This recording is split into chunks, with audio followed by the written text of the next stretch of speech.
Good afternoon, everyone. For folks who may not watch this live, it is August 22nd, just before 4 p.m. So certainly some good news today as it relates to the weather. Excited to see rain on the fire. It's certainly helping us to meet and accelerate our suppression objectives, getting that fire out, getting it secured, and as everybody knows, one of our primary objectives is to take care of our community and get them back into the inside the fire perimeter, back to their homes, and our other priority is to make sure we can do that safely. And so the rain has helped us with that, and so effective today at 4 p.m., so effective immediately, we are downgrading the entire fire. Everything within the fire perimeter is going to go to a level 2 to allow those individuals to return back to their properties. And then we're going to have roughly a 1 mile perimeter or buffer around the fire edge. It will be at a level 1. But what we really want to communicate to our community is that it is still a hazardous environment. It's not always just the smoke and flames. There's still burning areas within the fire. You need to be diligent if you are returning to your property tonight.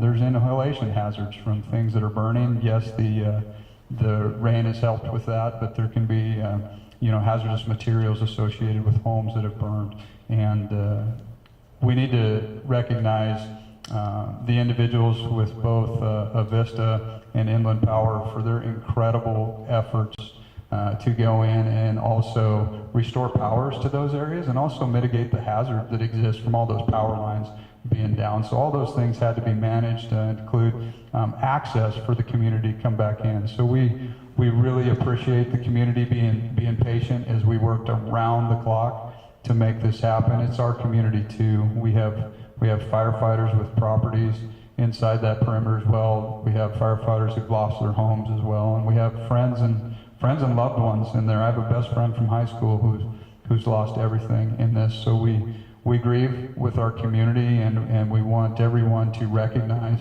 that this is going to be a difficult night for our community. There's going to be the elation of being able to return back to their properties.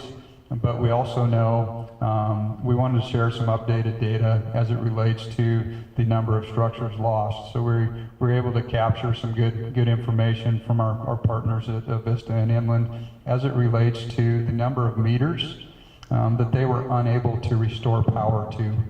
And so we don't have the specific data of is that a primary residence or a shop, but we do believe that most metered areas belong to a primary residence, and so there was 259 at this point in time that they were unable to restore power to because of significant damage. And so we want folks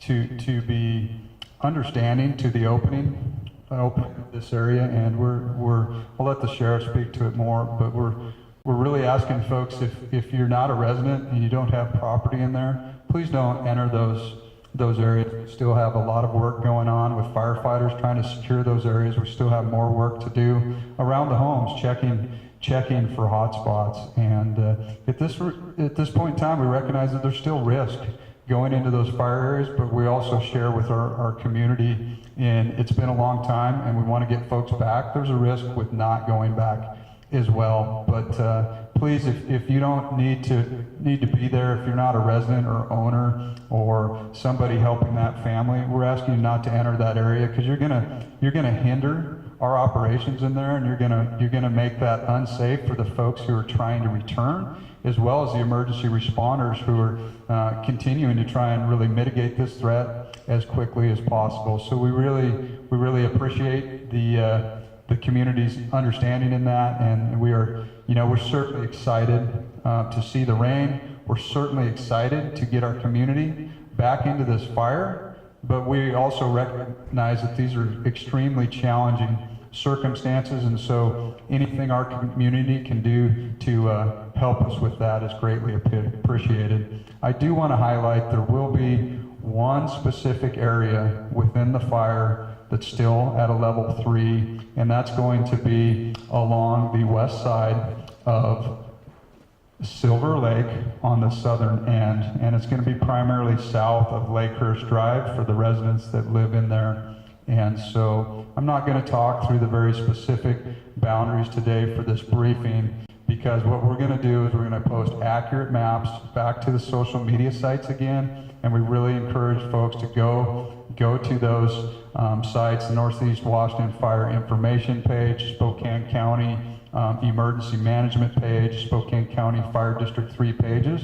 We're going to have all those maps up. It may take up to an hour to move those maps, but we're working as quickly as we can to get that out to the community. So again, there will be a small area within the fire that's not open, and we hope that we can downgrade that shortly. So we appreciate your understanding. There's still what we'd say is a high hazard, extreme hazard in that area, and there's still a lot of utility work trying to deal with power lines. So even though some of the threat from fire has been minimized there, it's still a really challenging work environment. So we hope to provide an update on that in the near future.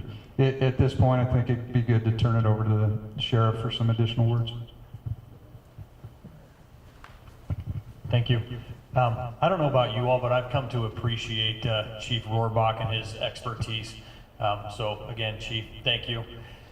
It is a good day that we get to allow more residents back into their homes. It's been 4 long days, and not only for here at the Gray Road Fire, but also up at the Oregon Road Fire. As Chief Rohrbach stated, we have to emphasize, and we cannot emphasize enough, how important it is for residents returning to these areas, that it is still a level 2 evacuation area, which means be ready to leave at very short notice. This is not a time to go back in and take back occupancy of your house and do business as normal, have barbecues over. This isn't that time. This is a time to go into the area if you have to, check on the status of your residents, make sure that you get things taken care of, but again, be ready to leave. Things can change. You see the weather forecast coming up for the rest of the week. Winds, higher temperatures, things can change quickly. I'm very pleased to announce, as much as I hate to announce, so maybe pleased isn't the right word, but we had a detective from the Spokane Police Department who was working the fire zone, and one of our deputies working the fire zone yesterday who made our first arrest of people burglarizing in the zone level 3 areas last night. Booked him into jail. 2 people, a male and a female, who were over here from Tacoma posing as firefighters, burglarizing our residences. I have to acknowledge publicly both Deputy Brooks and Detective Brandon Lynch from the Spokane Police Department for the great work they did. And a lot of the great work that all the men in the Spokane Police Department have been. As you drive through right now and see some of the perimeter units, you see a lot of Spokane Police Department cars and Spokane County Sheriff's Department cars, and even tribal resources here in the area trying to keep our community safe. We are going to keep those resources in the community to make sure that we can minimize or eliminate all the other potential crimes that might be occurring. I ask the public, please be patient with law enforcement. If you're stopped and asked who you are and whether you belong there, they're doing it to make sure we keep the criminal element out. We've already caught somebody taking advantage of it. We don't want any more of that to occur. People returning to their homes for the first time in 4 days. If you find that your home has been burglarized or has been damaged by something other than fire, I implore you, please call Crime Check. Let us know. We know in this particular case, we have a car where a search warrant is being authored and there's what appears to us to be a lot of stolen property in it. We can't get it back to you if you don't report that it's gone. So there are some successes. And again, this is very good news, but we need the public to do some very specific things. I'm also happy to report that we have accounted for all reported missing persons in both fires, both here at the Grays Road Fire and the Oregon Road Fire. That's very encouraging information for us. We are still going to be doing a lot of work. We're still compiling a list of the addresses affected, and that's going to help us with getting people involved with the right resources from the state and hopefully the federal government as they come home and recognize that their home has been damaged, what they've lost. That is part of the process that we're starting to move into. And we're going to use both the fire service and these teams here to help us identify those residences and start getting folks connected to resources. I think that's critically important. Again, I cannot re-emphasize enough how important it is that when people are going into these areas, if there are utility crews working and they have traffic control, which they should, obey the traffic control. Obey it. I had to, stop and wait for several minutes while a line crew was replacing phone poles and had trees down over a road. Be patient, right? They're there to keep us safe. So again, be ready to leave. Make sure you report any crimes that you may have been a victim of as the public moves back in here. And again, obey the level 3 evacuation zones, right? Just honor them. And not just here at the Gray Road Fire, but also at the Oregon Road Fire as well. I also want to reiterate for the public who's watching, these are 2 separate fire teams, 2 separate fire locations with different with different characteristics in each one of them. Because I know we have a lot of folks up at the Oregon Road Fire who really want to get home, and still a large part of that area is a level 3 evacuation zone. And they may be looking at what's going on here at the Gray Road Fire and go, I don't understand why these folks are all being allowed to go back into their areas. They have to understand these are decisions made in conjunction with the fire service, and it takes into account all of the factors that exist in that fire area. And the characteristics, frankly, are very different between out here on the West Plains and up in the north end of the county. And they have different challenges in both the types of utility service and delivery and the type of topography that are there. So I implore the folks up at the Oregon Road Fire who have been evacuated, please be patient. We will get you back home as soon as possible. And although it's great news for the folks here at the Grays Road Fire that they can come back home, but again, be ready to leave.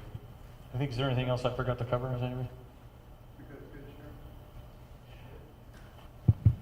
Oh, and one other thing, and I have to say this again. If you have been displaced in this fire, even if you haven't had any property damage or you haven't lost a home, register with the Red Cross. Call 1-800-RED-CROSS. It is going to be a phone tree. Please work through the system and get yourself registered. You can also go to one of the Red Cross shelters to register. That helps us set people up with case management and get them connected with resources. So you don't have to have lost property or anything like that, but just register if you've been displaced as a result of either of these incidents. Thank you, Sheriff. Good. From Spokane County. So hi, I'm Mary Cooney, Spokane County Board Chair for the Board of County Commissioners, and I just want to say I am truly humbled to be up here. These people have been working tirelessly since Friday. This entire crew, I mean, the fire departments, the sheriff's department, police departments, Department of Natural Resources, the incident command teams. It has been a group effort to make this thing, come to the point where we get to get people back in their homes. But having been through a fire myself, you have to be vigilant. So just because you're getting back in, there are going to be hot spots and you need to be vigilant and be ready. Spokane County, we are now starting to look on the recovery side. We did our emergency declaration. We are getting our state and federal partners working together, and we will continue to do that. On the recovery side today, we are just talking about how do we have help with property tax relief for those people that their property values now have been diminished. And so we're looking at that. We're looking at what is the assistance that we can provide the Red Cross as people are trying to get out of the shelter and need to figure out how to get into some permanent housing.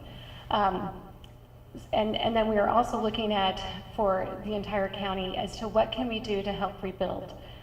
So working with our health district, working with our air quality agencies, as we start to have to pick up those pieces and remove potential homes that have asbestos in them. What can we do to help? And so we are doing that. And so just want you to know that at Spokane County, the commissioners are working diligent to provide the additional support that all these people need, and that the people that have lost their homes, as they go back and start to see that, what a devastation that is. And so I just want to say my heart goes out to all of you, and even the people that have a home. You will see, as I think you've seen images, where a home is standing and you had burned homes on either side. There's a lot of those people that are grateful that their home is still there, but then have that regret and that feeling of, wow, why me? And so just know that we are here for you, and our hearts go out to you. So thank you. Thank you, and that concludes our briefing for this afternoon. Thank you.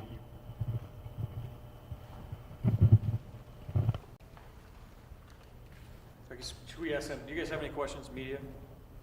I have questions. Of course. The level 3 evacuation area, how many homes are within that? How many people are still affected by that? But I will reiterate the reason that is because there's utility work going on right there, and maybe our rep from Avista can tell us kind of what that looks like. Colton Duckin with Avista. I can't give you the exact number of homes there, but that is the most affected area that our crews are currently working. They're on the west side of Silver Lake. So I can get you some more information, but right now I don't have the total number of homes. Okay. Which area was fertilized? There was an area, well, so here's the thing, is this investigation is ongoing. We're certain it was several residences, but as we're securing a search warrant to search the car and recover evidence, that's going to give us more information. But it was up and around the southern end of the Medical Lake area. But it would appear to me that these folks have been operating in the area. I will tell you, they were dressed as firefighters, wearing some of the yellow shirts that I've seen even some of the media folks wearing the first couple of days. And it is absolutely unacceptable to this community.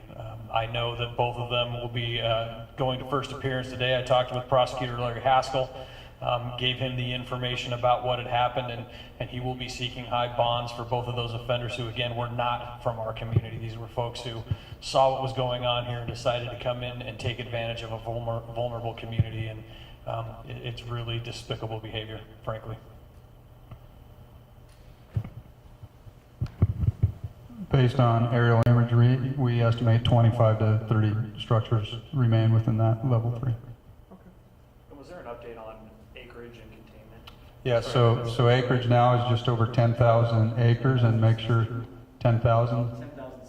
10,016. And percent containment is currently sitting at? 25%. And again, want to explain to the public, because sometimes containment can be a bit leading, as it's more of a fire term that the community is not familiar with. So we have lines constructed. Lines are natural barriers constructed around the entire fire perimeter, and firefighters are working tirelessly to go in and secure those lines, doing what we call mop-up. And that's really minimizing the potential for that fire to be able to escape or get over those containment lines. And so we like to be sure that that fire's not going to come out. There was an area even today that had what we call a slop over. The fire got out over the line, and it was a small number of acres. The firefighters were there patrolling, got right on that fire. But that's an example of why you wouldn't want to call that line controlled yet. And so they're reporting that at 25%, but we anticipate significant progress from the rain today, and we should see a boost in those numbers very quickly. But again, for firefighters, they want to ensure that they've got, often several hundred feet where there's not even a hot ember, where they've taken thermal imaging and used cameras to detect on the ground that there's nothing hot there. And they're doing the same thing around homes. But this, again, it's not a zero risk situation, but nothing we do is zero risk. So folks returning to homes, there may be hot areas in there still. They need to be cautious, but we're trying to be as aggressive as we can, getting folks back into their homes. But it's a balance, and we think that risk is worth it. And so we're asking for the community's help to try and do that as safely as possible. Any additional? Okay, thank you everyone for coming in.